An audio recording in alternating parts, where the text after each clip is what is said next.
मुंग्या ह्या प्राणी वर्गात आसक्त आहेत, तरी उन्हाळ्यात ते आपले अन्न साठवून ठेवतात. आणि वाचलेलं वचन परमेश्वर तुमच्यासाठी आशीर्वादाचं करो. आणि इथं नीतिसूत्राचं लेखक आहे, त्याच्या आधीच्या वर्षात आपण पाहिलं तर वाचायला मिळतं की लहान व अत्यंत शहाणे असं 4 प्राणी पृथ्वीवर आहेत. इथं नीतिसूत्राचा लेखक जो आहे हे हे नीतिसूत्राचं जे अध्याय आहे तो याफेचा मुलगा अगुर यांनी लिहिलेला आहे. आणि तो त्या वचनामध्ये म्हणत आहे की पृथ्वीवर लहान व खूप शहाणे असे 4 प्राणी आहेत. आणि त्या प्राण्यांपैकी एका प्राण्याविषयी आज आपण बघणार आहोत. मुंगी. मुंगी दिसते का? सर्वात लहान प्राणी मुंगी ही सर्वात लहान आहे. आणि इथं नीतिसूत्राचा लेखक जो आगुर आहे त्यांनी हे अध्याय लिहिलेला आहे. आणि तो म्हणत आहे की मुंगी ही लहान आहे, प्राणी वर्गात आशक्त आहे. मुंगीला काय शक्ती आहे?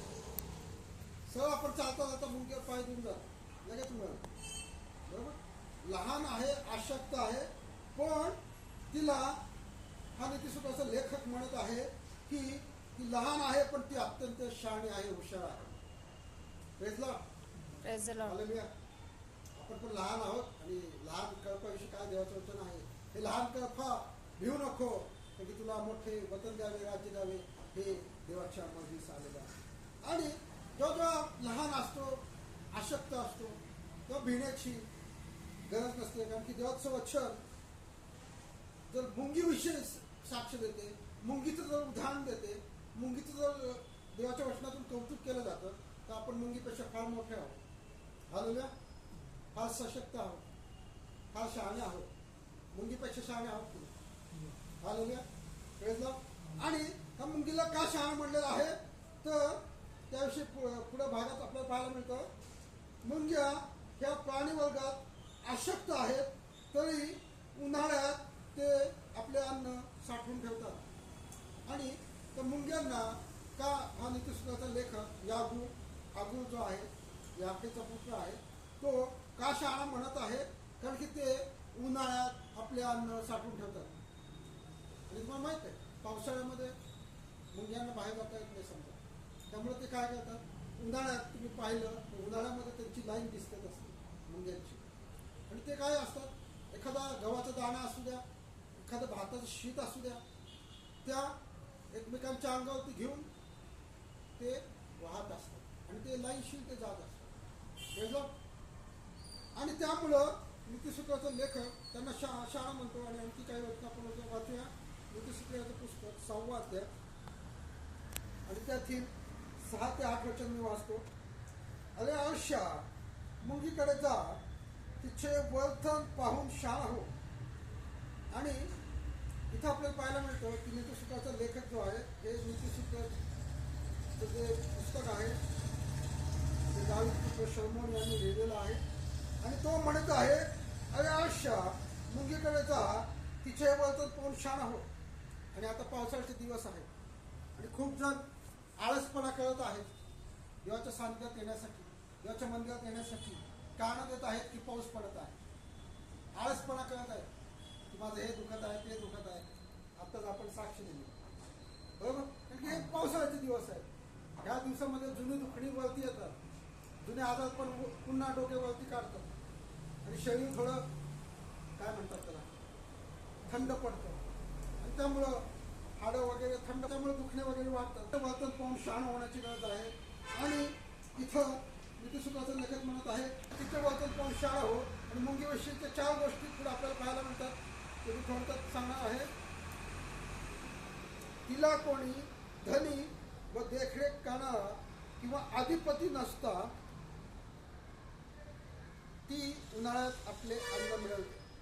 आणि ती उन्हाळ्यात अन्न मिळवते हे तर आपण पाहिलेलं आहे. पण मला तुम्हाला एक महत्त्वाची गोष्ट सांगू द्या. तुझा कोणी मॅनेजर नसतो, तुझा कोणी सुपरवायझर नसतो. किंवा आता जर आपण आत्मिक जीवनामध्ये पाहिलं तर त्यांना कुणी पाळत नसतं. Praise Lord. किंवा शाळेच्या जीवनामध्ये पाहिलं तर त्यांना कुणी शिक्षक नसतं.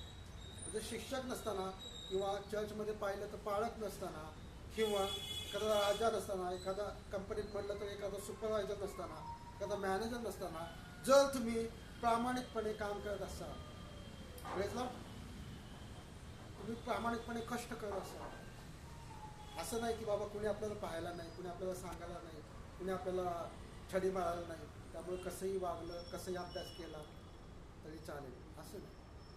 शिक्षक नसताना देखील, मॅनेजर नसताना देखील, कुणी अधिकारी आपल्यावरती बॉसिंग करताना किंवा सांगणारा नसताना देखील जर आपण प्रामाणिकपणे कष्ट केलं, आळशी बसून राहिलं नाही, तर त्या व्यक्तीला देवाचं वचन शहाणं म्हणलेलं आहे. त्याची स्तुती त्या नीतिसूत्राच्या पुस्तकात केलेली आपल्याला पाहायला मिळतं. आणि मुंगी ही कष्टाळू आहे, जरी ती लहान आहे, अशक्त आहे, बरोबर, तिला कुणी देखरेख करणार नाही, तिला कुणी सांगणार नाही, तरी देखील ती आपले अन्न मिळवत आहे, तरी देखील ती आपल्या राहण्याच्या ठिकाणामधून म्हणजे आपल्या घरातून ती बाहेर पडत आहे. आणि तिचं बाहेर पडणं किती धोक्याचं आहे. सरळ कुणीही त्याच्यावरती पाय देऊन जाऊ शकतो, कुठलंही वाहन तिच्या अंगावरनं जाऊ शकतं. तिचं बाहेर पडणं किती धोक्याचं आहे. आणि आपण मात्र पाऊस येत आहे, आपण बाहेर पडत नाही, ऊन आहे, बाहेर पडत नाही. पाळसाहेब नेहमी सांगतात, उन्हाळ्यामध्ये लोक म्हणतात की ऊन जास्त आहे, पावसाळ्यामध्ये म्हणतात पाऊस जास्त आहे. प्रेजला. आणि तर आपल्याला मुंगीचं उदाहरण पाहायचं आहे की आज देखील मला काम होतं, पण मी बाळासाहेबांचा मेसेज पाहायला आलो. आणि आपल्याला नेहमी प्रभूच्या कामात सर्वदा अति तत्पर राहायला पाहिजे. कारण की पहिले काही 15 अध्याय 58 लिहिलं आहे, प्रभूमध्ये तुमचे श्रम व्यर्थ नाही. त्यामुळे प्रभूच्या कामात सर्वदा अति तत्पर असा. जर मुंगी जे काम करत आहे त्याची नोंद जर बायबलमध्ये झालेली आहे, त्याची नोंद जर देवाच्या वचनामध्ये झालेली आहे, तर तुम्ही आम्ही जे काम करू त्याची नोंद होणार नाही का? आमेन. हालेलुया. Praise Lord. होणार. आपण आता चर्चला आलोय, प्रार्थना करत आहोत, त्याची नोंद होणार. जरी इथं आपलं अटेंडन्स बुक नसेल, त्या कंपनीत असतं अटेंडन्स, कार्ड स्वाईप केलं की अटेंडन्स लागतं. इथं जरी अटेंडन्स नसली तरी ह्याची नोंद देखील वरती अटेंडन्स रेकॉर्डमध्ये होत असते. तुम्ही असं समजू नका. Praise Lord.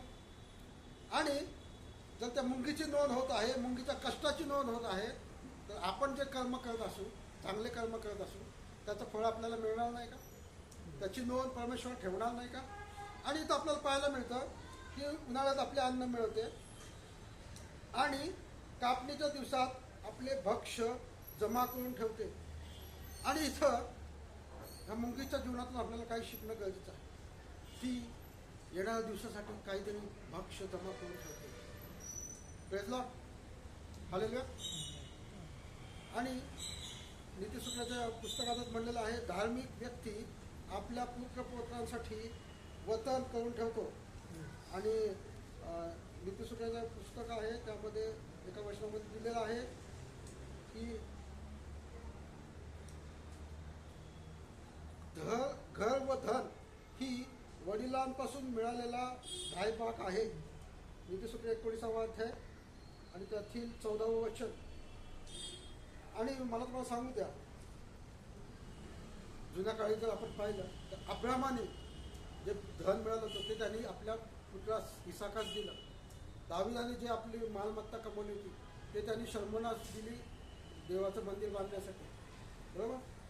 आणि जे धार्मिक व्यक्ती आहेत ते आपल्या पुत्रपौत्रांसाठी काहीतरी वतन ठेवतात, काहीतरी गोष्ट ठेवतात, घेऊन जातात. असं नाही की एखादा धार्मिक व्यक्ती आहे आणि तो असाच गेला, असं नाही. धार्मिक व्यक्ती काहीतरी आपल्या पुत्रपौत्रांसाठी, आपल्या पुढच्या पिढीसाठी काहीतरी वतन ठेवतो. आणि इथं आपल्याला मुंगीच्या जीवनातून पाहायला मिळतं की आपले भक्ष्य, ती आपला साठा जमा करून ठेवते. आपल्याला देखील काहीतरी साठवणं गरजेचं आहे. कारण की जो मूठ साठवतो त्याचे धन वृद्धी पावते, असं बायबलचं वचन म्हणतं. आणि हे मुंगीकडनं आपल्याला शिकणं पाहिजे. ती मुंगी अशक्त असताना, तिला कुणी देखरेख करणार नसताना ती आपले अन्न मिळवते आणि येणाऱ्या दिवसासाठी देखील, आपल्या कुटुंबासाठी देखील ती काहीतरी तरतूद ठेवते. आणि मला तुम्हाला हेच सांगायचं आहे की मुंगीच्या जीवनातून आपल्याला काही गोष्टी शिकणं गरजेचं आहे. मुलगीप्रमाणे आपण शहाणं होणं गरजेचं आहे. मुलगीप्रमाणे आपण कष्टाळू होणं गरजेचं आहे. मुलगीप्रमाणे आपण आपले अन्न स्वतः मिळवणं गरजेचं आहे. प्रेषितांच्या पुस्तकात आपल्याला पाहायला मिळतं, पौल हा स्वतः राहुट्यांचा धंदा करायचा आणि तो सेवा चांगली करायचा. हालेलुया. आणि असे अनेक सेवक आहेत की जे कष्ट करून सेवा चांगली करतात. आणि प्रियांनो, आपल्याला त्याचं उदाहरण घेणं गरजेचं आहे. त्या मुलगीप्रमाणे आपल्याला शहाणं, कष्टाळू आणि प्रामाणिक असणं गरजेचं आहे. परमेश्वर